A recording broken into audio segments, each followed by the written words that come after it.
Dosa finansial inilah yang membuat rezekimu seret. Ada kalanya seseorang merasa hidup sudah dijalani dengan benar. Kerja sudah maksimal, tenaga sudah habis, waktu sudah diserahkan. Tapi anehnya, rezeki tetap terasa seret. Uang masuk sebentar, lalu hilang tanpa jejak.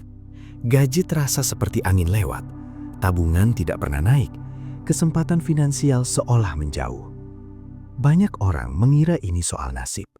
Padahal seringkali masalahnya bukan di dunia luar. Masalahnya ada di kebiasaan tertentu yang diam-diam menggerogoti aliran rezeki. Dosa yang gue sebut dosa finansial. Dosa yang tidak kasat mata tetapi sangat mempengaruhi arah hidup. Kesalahan ini jarang dibahas karena sifatnya halus, tidak terlihat jahat, bahkan sering dianggap wajar. Tapi wajar tidak berarti sehat. Banyak orang miskin bukan karena kurang kerja, tetapi karena terus mengulang dosa finansial yang tidak pernah disadari. Dan setelah lu paham pola ini, lu bakal sadar kalau hidup bisa berubah drastis hanya dengan menghapus beberapa kebiasaan yang selama ini dianggap sepele. 1. Mengabaikan realita angka dan hidup berdasarkan perasaan. Salah satu dosa finansial paling sering dilakukan adalah menjalankan hidup tanpa benar-benar melihat angka. Banyak orang merasa mereka paham kondisi keuangan mereka, padahal yang dipahami hanyalah kira-kira. Perasaan menganggap pendapatan cukup, perasaan menganggap pengeluaran aman, perasaan bilang semua masih terkendali. Tapi angka tidak peduli perasaan, angka selalu jujur. Dan kenyataannya, banyak orang hidup di luar batas karena tidak pernah melihat angka secara konkret. Kebiasaan mengabaikan angka bikin seseorang gampang terjebak siklus pengeluaran impulsif. Ketika tidak ada batasan jelas, pikiran akan mencari pembenaran agar tetap merasa nyaman. Setiap pembelian terlihat wajar, setiap liburan terasa pantas, setiap diskon dianggap kesempatan, padahal semua itu hanya ilusi yang ditenagai oleh keinginan untuk tidak merasa kalah dari standar sosial. Di sisi psikologis, manusia cenderung lebih percaya pada perasaan daripada fakta. Perasaan nyaman itu candu. Masalahnya, ketergantungan pada rasa nyaman menciptakan penolakan terhadap kenyataan pahit. Akhirnya, seseorang menghindari melihat angka pengeluaran karena takut kecewa, menghindari melihat saldo karena takut tersadar, menghindari mencatat uang karena takut ketahuan seberapa buruk kebiasaan belanja yang sebenarnya. Dosa finansial ini membuat rezeki seret karena seseorang terus beroperasi dalam kegelapan. Tanpa kejelasan tidak ada arah, tanpa arah tidak ada strategi, dan tanpa strategi, uang akan selalu lebih pintar kabur daripada bertahan. 2. Mencari pengakuan melalui pengeluaran. Ini dosa yang banyak dilakukan tanpa sadar. Orang mengira mereka membeli barang untuk kebutuhan, padahal kadang barang itu dibeli untuk satu alasan yang lebih dalam, yaitu ingin dianggap. Manusia adalah makhluk sosial. Setiap orang ingin dihargai, tapi di era modern, penghargaan sering diukur lewat apa yang dipakai, bukan siapa dirinya. Di titik ini, pengeluaran berubah dari kebutuhan menjadi upaya meraih validasi. Ketika seseorang membeli sesuatu bukan karena butuh, tapi karena ingin terlihat, uang tidak lagi menjadi alat. Uang berubah menjadi topeng, dan topeng selalu membutuhkan biaya tinggi untuk dipertahankan. Celakanya, topeng tidak pernah memberi kepastian. Begitu seseorang terbiasa mencari pengakuan lewat pengeluaran, dia akan terus merasa kurang. Beli satu hal merasa kurang, tambah lagi tetap kurang. Ini bukan sekedar soal belanja, ini soal luka psikologis yang belum sembuh. Banyak orang ingin dihargai karena mereka tidak pernah merasa cukup dari dalam. Mereka haus penghargaan eksternal untuk menutupi rasa inferior. Setiap barang mahal menjadi obat sementara. Sayangnya obat ini tidak menyembuhkan apapun, justru menciptakan ketergantungan yang makin menguras rezeki. Selama seseorang membeli penghargaan lewat benda, rezeki akan sulit bertahan karena pengeluaran semacam ini tidak punya dasar logis. Semuanya ditenagai rasa takut dianggap kurang, dan rasa takut selalu membutuhkan uang lebih banyak dari kemampuan seseorang. 3. Tidak punya batas untuk orang lain dan mengorbankan diri sendiri tanpa kontrol. Dosa finansial ini terdengar mulia, membantu orang lain, menghulurkan tangan, menjadi penyelamat bagi keluarga atau teman. Tapi ketika tidak ada batas, kebaikan berubah menjadi beban. Banyak orang merasa wajib menolong semua orang yang meminta. Setiap keluarga yang butuh dana dianggap harus dibantu. Setiap teman yang kesulitan dianggap tanggung jawab pribadi. Dan setiap permintaan selalu diberi jawaban iya karena takut dianggap pelit. Di satu sisi, membantu adalah nilai baik. Tapi ketika bantuan dilakukan tanpa kontrol, seseorang sedang menggali lubang untuk dirinya sendiri. Banyak orang masuk masalah finansial berat bukan karena gaya hidup, tetapi karena mereka tidak tahu cara berkata tidak. Mereka takut mengecewakan keluarga, takut dicap tidak loyal, takut dianggap berubah setelah punya uang. Dari sisi psikologis, pola ini muncul karena kebutuhan untuk merasa dibutuhkan. Ketika seseorang merasa hidupnya kurang berarti, membantu orang lain menjadi cara cepat untuk merasa penting. Masalahnya, perasaan penting itu dibayar mahal, dan yang membayar bukan hanya uang, tetapi stabilitas masa depan. Rezeki menjadi seret karena sumber yang seharusnya digunakan untuk membangun pondasi hidup justru habis untuk mengatasi masalah orang lain. Masalah orang lain sering tidak memiliki batas, dan jika seseorang menjadi tempat bergantung, permintaan itu tidak akan berhenti. Membantu itu baik, tapi membantu tanpa batas itu dosa finansial yang tidak terlihat. Rezeki tidak bisa berkembang pada hidup yang terus bocor dari banyak sisi.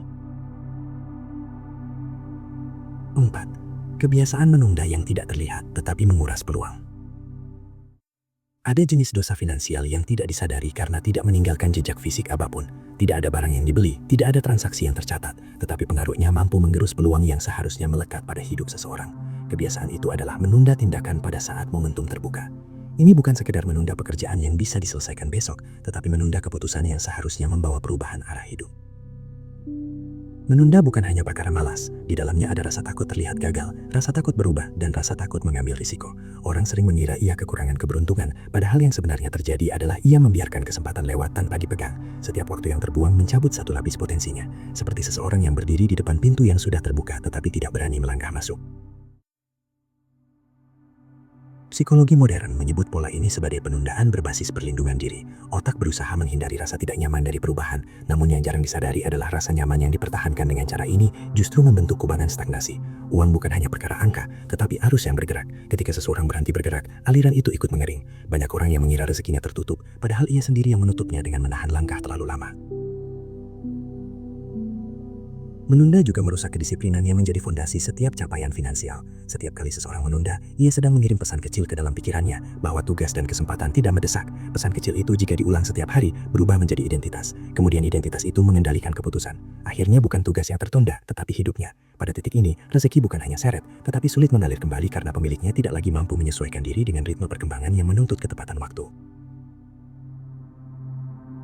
Menunda juga memaksa masa depan menanggung beban yang bukan tanggungannya. Saat seseorang menunda, ia secara tidak sadar ia menaruh beban itu pada dirinya di masa depan. Beban itu menumpuk dan menciptakan tekanan yang membuatnya semakin sulit fokus. Ketika tekanan itu menguasai pikiran, kejernihan untuk melihat peluang finansial ikut hilang. Oleh karena itu, menunda adalah dosa finansial yang paling tidak kelihatan, tetapi paling mematikan. Dampaknya perlahan namun pasti menggerogoti.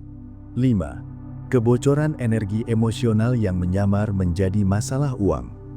Ada jenis hambatan rezeki yang tidak berhubungan langsung dengan angka atau biaya. Hambatan itu ada dalam bentuk energi emosional yang bocor setiap hari tanpa disadari. Banyak orang mengira ia sedang mengalami kesulitan finansial, padahal yang sebenarnya ia alami adalah kelelahan mental yang terlalu sering dibiarkan tanpa batas. Ketika emosi terkuras, fokus menghilang. Ketika fokus hilang, produktivitas menurun. Saat produktivitas menurun, uang ikut menjauh.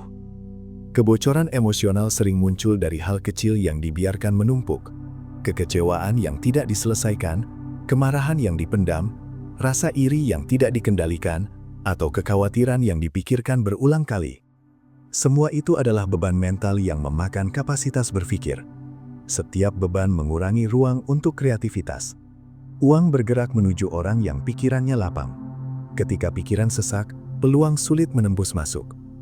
Ada penelitian yang menunjukkan bahwa kecemasan kronis menurunkan kemampuan seseorang membuat keputusan finansial yang rasional. Saat cemas, otak menciptakan bias negatif. Seseorang lebih mudah menghindari risiko meski peluangnya besar. Ia lebih mudah salah menilai potensi karena pikirannya penuh bayangan buruk. Dalam kondisi ini, bukan kesempatan yang hilang, tetapi keberanian untuk melihat jauh ke depan yang terhalang. Kebocoran energi emosional juga membuat seseorang salah memilih kompromi. Saat mental lelah, standar menurun. Seseorang menerima pekerjaan yang sebenarnya merugikan dirinya, hanya agar tidak merasa kalah. Ada pula yang menghabiskan uang untuk mencari pelarian emosional. Ini bukan soal kemampuan mengatur uang, tetapi soal ketidakmampuan mengatur beban di dalam pikiran. Apabila pikiran terjaga, uang terjaga. Apabila pikiran bocor, uang ikut bocor. Satu hal yang sering tidak disadari adalah bahwa energi emosional mempengaruhi cara seseorang memancarkan kualitas diri. Orang yang terbebani tampak tidak meyakinkan. Ia terlihat ragu, goyah, dan tidak mantap. Di dunia yang kompetitif, tampilan seperti itu membuat orang sekitar meragukan kapasitasnya. Keraguan dari orang lain mempengaruhi peluang yang diberikan. Ini adalah efek berantai yang sering disalahartikan sebagai kurangnya rezeki. Padahal masalahnya ada pada energi emosional yang tidak pernah diperbaiki. 6. Pola konsumsi yang menguasai identitas. Banyak orang terjebak dalam pola konsumsi yang bukan bertujuan memenuhi kebutuhan, tetapi menjaga citra diri.